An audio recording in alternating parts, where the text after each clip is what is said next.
अरे कौची करमी जब तोर मंगिया टिक देबो। लड़कियां क्या बोली कि छौड़ा बाऊ के जमीनिया तोरे लिख देबो।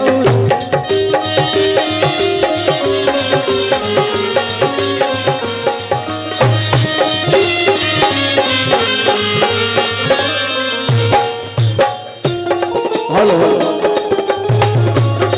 प्रिंस भैया कहाँ? प्रिंस भैया से मोनू भैया जिनका हाल है मोनू भैया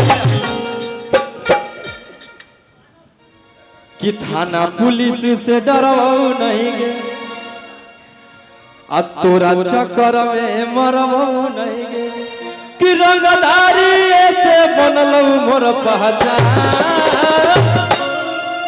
अके सवाल में हो जाई तो भैया भैया भैया एगो और बड़े भैया तरफ से 2 3 अरे 4 5 अरे भैया का प्यार है, पैसा नहीं, भैया का प्यार है। मोनू भैया कहाँ है? मोनू भैया जिनका हॉल है। लव यू टू मेरे भैया, ये मेरे बड़े भैया हैं और भैया का प्यार मुझे आजीवन मिलता है और मिलता रहेगा। ये मेरे प्रिंस भैया। अरे की पारा जब बजलई तो जंप मारो है। सबसे बड़ी बात है कि मेरे बड़े भैया गोलू राजा भी आ गया भोजपुरी के की।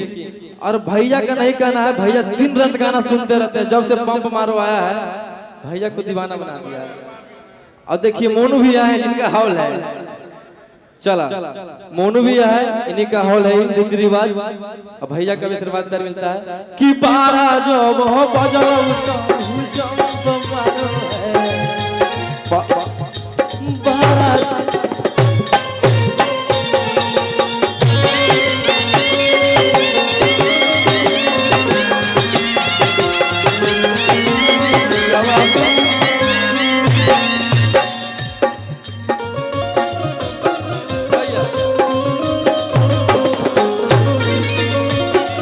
love you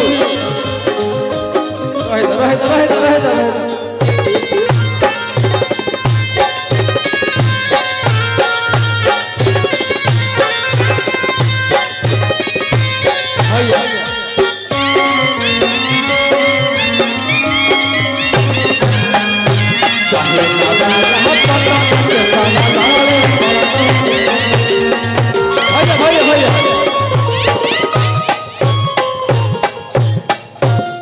अरे की जमी तो जो हमारा गाँव नहीं है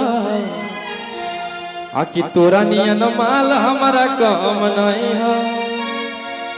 कि जमी तो जो हमारा गाँव नहीं है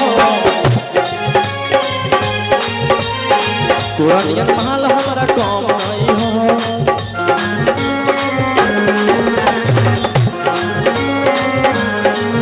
भैया अरे के पिया संग सुती है बीतो है दिन राती बीतो है दिन रात। कि तोरा फाटे लगतो छाती रे साथी कहे लगतो बराती।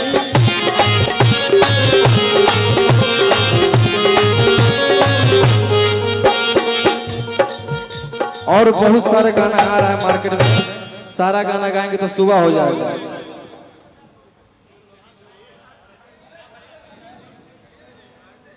गौतम गोलू जी जितना गाना मेरा बज रहा है आइएगा स्टेज पे आप भी। सब इन्हीं का हाथ है मिक्सिंग करने में और रिकॉर्डिंग करने में। गौतम गोलू जी और मेरे अंकित अहिर कहाँ गए? अंकित अहिर भी आएंगे। अंकित भाई कहाँ गए? अंकित आइए। कि थाना पुलिस से डरबो नहीं गे और तोरा चक्कर में मरबो नहीं गे। पता नहीं हमरा कहिया बाल बच्चा हो तो अभी तक तो झेलिए रहे। गुंजन भैया तो छक्का मारिए दिए, हमारा कहिया नसीब में होता है।